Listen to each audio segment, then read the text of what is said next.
ಇವತ್ತು ಯಾವ ರೆಸಿಪಿ ಮಾಡ್ತಿದ್ದೀವಿ ಅಂದರೆ ಕಡಿಮೆ ಸಮಯದಲ್ಲಿ ಸೂಪರ್ ರುಚಿ ನೀಡುವ ಬ್ರೇಕ್ಫಾಸ್ಟ್ ಮತ್ತು ಲಂಚ್ ಬಾಕ್ಸ್ ರೆಸಿಪಿ ಅಂತಲೇ ಹೇಳ್ಬೋದು. ಒಮ್ಮೆ ಟ್ರೈ ಮಾಡಿ ನೋಡಿ. ಇದಕ್ಕೆ ಮಸಾಲೆ ಚಿತ್ರಾನ್ನ ಅಂತಲೂ ಹಾಕ್ತಾರೆ. ಸೊ ಇದಕ್ಕೆ ಒಂದು ಮಿಕ್ಸಿ ಜಾರ್ಗೆ ಒಂದು ಬೆಳ್ಳುಳ್ಳಿ, ಮೆಣಸಿನ್ಕಾಯಿ ಮತ್ತು ಒಂದು ಹಿಡಿಯಷ್ಟು ಕೊತ್ತಂಬರಿ ಸೊಪ್ಪು ಮತ್ತು 2-3 ಟೇಬಲ್ ಸ್ಪೂನಷ್ಟು ತುರಿದಿರೋ ಕಾಯಿನ ಹಾಕ್ಕೊಂಡು ರುಬ್ಬಬೇಕು. ಸ್ವಲ್ಪ ನೀರು ಹಾಕ್ಬೇಕಷ್ಟೇ. ಇದನ್ನು ತುಂಬ ಗ್ರೈಂಡ್ ಮಾಡಿಕೊಂಡ್ರೆ ರುಬ್ಕೋಬೇಕು. ಒಂಥರ ಪೇಸ್ಟ್ ಥರ ಅನಿಸುತ್ತೆ, ಆ ಫ್ಲೇವರ್ ಸಿಗಲ್ಲ. ಸೊ ಹಾಗಾಗಿ ತರಿಯಾಗಿ ರುಬ್ಕೋಬೇಕು. ನೋಡ್ತಾ ಇರ್ಬೋದು ವಿಡಿಯೋದಲ್ಲಿ ಯಾವ ರೀತಿ ನಾನು ರುಬ್ಕೊಂಡಿದ್ದೀನಿ. ಇವಾಗ ಗ್ಯಾಸ್ ಮೇಲೆ ಒಂದು ಬಾಣಲಿನ ಬಿಸಿ ಮಾಡೋಕ್ಕೆ ಇಟ್ಟಿದ್ದೀನಿ. ಇದಕ್ಕೆ ಒಂದು 3 ಟೇಬಲ್ ಸ್ಪೂನಷ್ಟು ಎಣ್ಣೆ ಹಾಕ್ತಿದ್ದೀನಿ.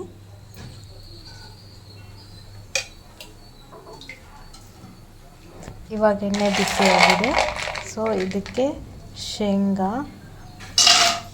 1-2 ಟೇಬಲ್ ಸ್ಪೂನಷ್ಟು ಶೇಂಗಾ ಹಾಕಿದ್ದೀನಿ. ಮತ್ತು 1 ಟೇಬಲ್ ಸ್ಪೂನಷ್ಟು ಉದ್ದಿನಬೇಳೆ ಮತ್ತು 1/4 ಟೀ ಸ್ಪೂನಷ್ಟು ಕಡಲೆಬೇಳೆ, ಒಂದು 3 ಹಾಕಿ ಸ್ವಲ್ಪ ಬ್ರೌನ್ ಕಲರ್ ಬರೋವರೆಗೂ ಫ್ರೈ ಮಾಡ್ಕೋಬೇಕು.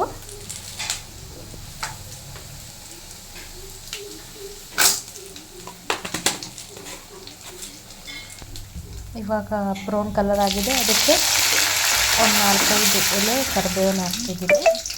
ಅದಾದಮೇಲೆ ಆವಾಗಲೇ ರುಬ್ಬಿಟ್ಕೊಂಡಿದ್ವಲ್ಲ ಆ ಮಿಶ್ರಣನ ಹಾಕ್ತಾಯಿದ್ದೀನಿ. ಅದನ್ನು ಒಂದು ಬೌಲಲ್ಲಿ ಹಾಕ್ಕೊಂಡು ಇಟ್ಕೊಂಡಿದ್ದೆ. ಸೊ ಅದನ್ನು ಇದರಲ್ಲಿ ಹಾಕ್ತಾಯಿದ್ದೀನಿ.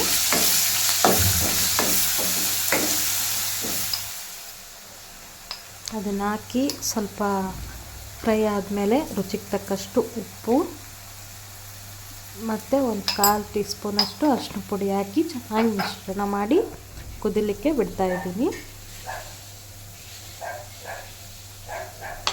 ಇದಕ್ಕೆ ಒಂದು ಸ್ವಲ್ಪ ಕೂಡ ನೀರು ಮಿಕ್ಸ್ ಮಾಡಬಾರ್ದು, ಯಾಕಂದರೆ ಅದು ಎಣ್ಣೆನಲ್ಲೇ ಫ್ರೈ ಆದರೆ ಮಾತ್ರ ಆ ಟೇಸ್ಟ್ ಬರುತ್ತೆ ನಮಗೆ. ಸೊ ಇವಾಗ ಚೆನ್ನಾಗಿ ಕುದಿತಾ ಇದೆ. ಇದನ್ನು ಒಂದು 5 ನಿಮಿಷ ಹಾಗೆ ಲೋ ಫ್ಲೇಮಲ್ಲಿ ಫ್ರೈ ಆಗಿ ಬಿಡಬೇಕು.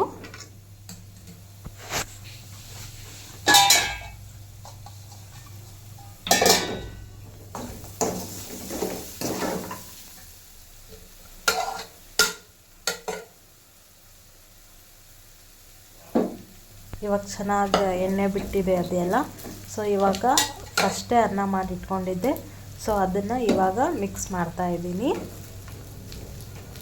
ನಾನು ಇಲ್ಲಿ ಇಬ್ಬರಿಗೆ ಹಾಕೋಷ್ಟು ಅನ್ನ ಯೂಸ್ ಮಾಡ್ತಿದ್ದೀನಿ, 2 ಬೌಲ್ ಅನ್ನ.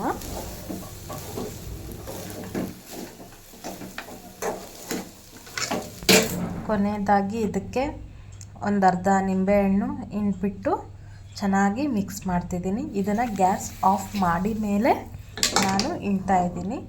ಗ್ಯಾಸ್ ಆಫ್ ಮಾಡಿ ಮೇಲೆ ಹಿಂಡಿದರೆ ಸ್ವಲ್ಪ ಟೇಸ್ಟ್ ಚೆನ್ನಾಗಿ ಬರುತ್ತೆ, ಅದ್ರ ಫ್ಲೇವರು ಬಾಯಿಗೆ ಹತ್ತುತ್ತೆ. ಸೊ ಹಾಗಾಗಿ ಗ್ಯಾಸ್ ಆಫ್ ಮಾಡಿ ಒಂದು ಅರ್ಧ ನಿಂಬೆಹಣ್ಣು ಹಿಂಡ್ತಾಯಿದ್ದೀನಿ. ನೋಡ್ತಿರ್ಬೋದು ಯಾವ ರೀತಿ ವಿಡಿಯೋ ಇಷ್ಟ ಆಗಿದ್ರೆ ಪ್ಲೀಸ್ ನನ್ನ ಚಾನಲ್ನ ಸಬ್ಸ್ಕ್ರೈಬ್ ಮಾಡಿ ಸಪೋರ್ಟ್ ಮಾಡಿ. ಧನ್ಯವಾದಗಳು.